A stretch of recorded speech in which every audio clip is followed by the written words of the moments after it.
ಅವರಾಗಿ Muslim ಧರ್ಮದವರಾಗಿ ಬಂದು ಅಲ್ಲಿ ದೇವಸ್ಥಾನದಲ್ಲಿ ಅಥವಾ ಚಾಮುಂಡೇಶ್ವರಿಗೆ ಪುಷ್ಪಾರ್ಚನೆ ಮಾಡೋದ್ರಲ್ಲಿ ನಾವು ಹಿಂದೂಗಳಾಗಿ ಯಾವುದೇ ರೀತಿಯ ವಿರೋಧ ಇಲ್ಲ. ನಾವು ಹೇಳ್ತಾ ಇರೋದು 2023ರಲ್ಲಿ ಅವ್ರು ಹೇಳಿರುವಂತದ್ದು ಘಟನೆ ಬಗ್ಗೆ ಅದನ್ನ ಅವರು ಸ್ಪಷ್ಟತೆ ಕೊಡ್ಲಿ. ನಿಲುವಲ್ಲಿ ಬದಲಾವಣೆ ಆಗಿದ್ಯಾ, ತಾಯಿ ಭುವನೇಶ್ವರಿ ತಾಯಿ ಚಾಮುಂಡೇಶ್ವರಿ ಬಗ್ಗೆ ಗೌರವ ಇದೆಯಾ, ಆ ಭಾವನೆಗೆ ಇಲ್ಲೂ ಬಂದು ವೇದಿಕೆಯಲ್ಲಿ ಇಲ್ಲಿ ತಾಯಿ ಚಾಮುಂಡೇಶ್ವರಿ ಇದೆ ಇನ್ನೊಂದಿದೆ ಅಂದ್ಬಿಟ್ಟು ಹೇಳ್ಬಿಟ್ಟು ನನ್ನ ಏನ್ ನಿಲ್ಬೇಕು ಅಂತ ಹೇಳಿದ್ರೆ ಆವಾಗ ಏನಾಗುತ್ತೆ ನಮ್ಮೆಲ್ಲರ ಭಾವನೆಗೆ ದಸರಾ ಆಚರಿಸೋದಕ್ಕೆ.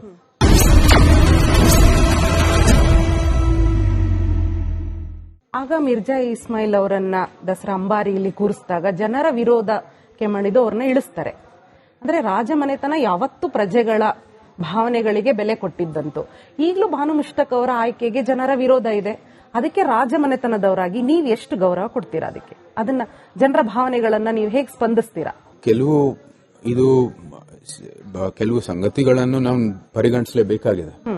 ಇದು ವಿರೋಧವನ್ನು ವ್ಯಕ್ತಪಡಿಸ್ತಾ ಇರುವಂತದ್ದು ಇವತ್ತಿನ ಪ್ರಸ್ತುತ ಏನು ಒಂದು ವ್ಯವಸ್ಥೆ ಇದೆ, ಪ್ರಜಾಪ್ರಭುತ್ವದ ವ್ಯವಸ್ಥೆಯಲ್ಲಿ ಸಂವಿಧಾನದ ಅಡಿಯಲ್ಲಿ ನಡೆಸ್ತಾ ಇರ್ತಕ್ಕಂಥ ಈ ಒಂದು ಭಾರತ, ಅದೆಲ್ಲನೂ ಕೂಡ ಪರಿಗಣಿಸಿ ನಾವೊಂದು ನಿಲುವನ್ನು ತಗೋಬೇಕಾಗಿದೆ.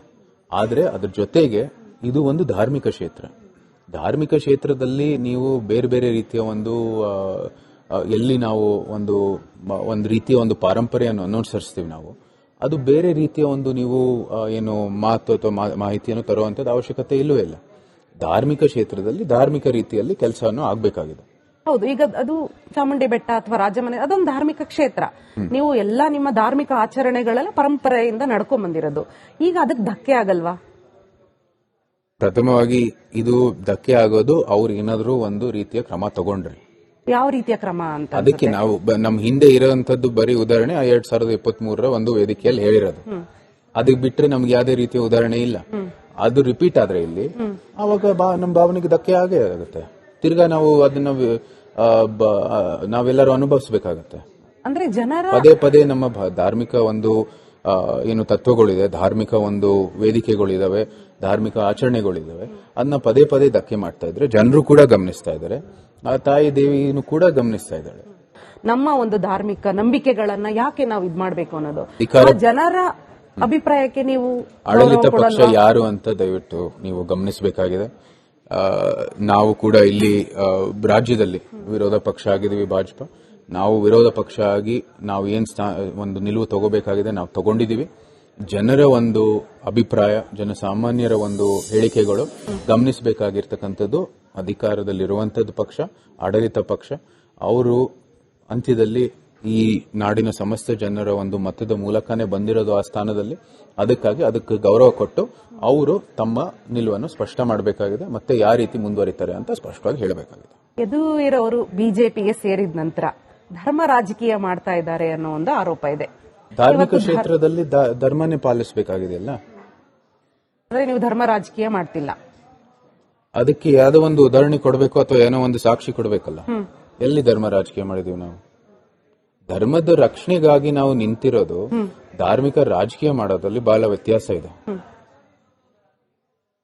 ನಾವು ಇಲ್ಲಿ ಚಾಮುಂಡಿ ಬೆಟ್ಟದ ವಿಚಾರದಲ್ಲಿ ನಾವು ನಿಲುವು ಬಹಳ ಸ್ಪಷ್ಟವಾಗಿದೆ. ಧರ್ಮದ ರಕ್ಷಣೆ ದೃಷ್ಟಿಯಲ್ಲಿ ತಗೊಂಡಿರುವಂತದ್ದು ನಿಲುವು. ಮೈಸೂರು ಒಡೆಯರ್ ಇತಿಹಾಸದ ಪ್ರಕಾರ ಚಾಮುಂಡಿ ಬೆಟ್ಟ ಯಾರಿಗೆ ಸೇರಿತ್ತು?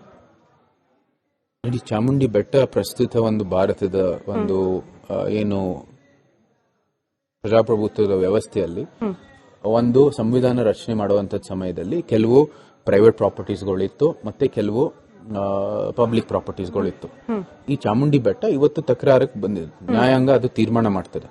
ನಾವು ಹೇಳಿರೋದು ಇದು ನಮ್ಮ ಅಡಿಯಲ್ಲಿ ಬರೋದು, ಅಂದ್ರೆ ಅದು ಚಾಮುಂಡಿ ತಾಯಿಗೆ ಸೇರಿರೋದು. ಬಟ್ ಅದು ಒಂದು ಪದ ಇದೆ, ಶಿಬೇಟ್ಶಿಪ್ ಅಂತ, ಆಫ್ ದಿ ಡೇಟಿ.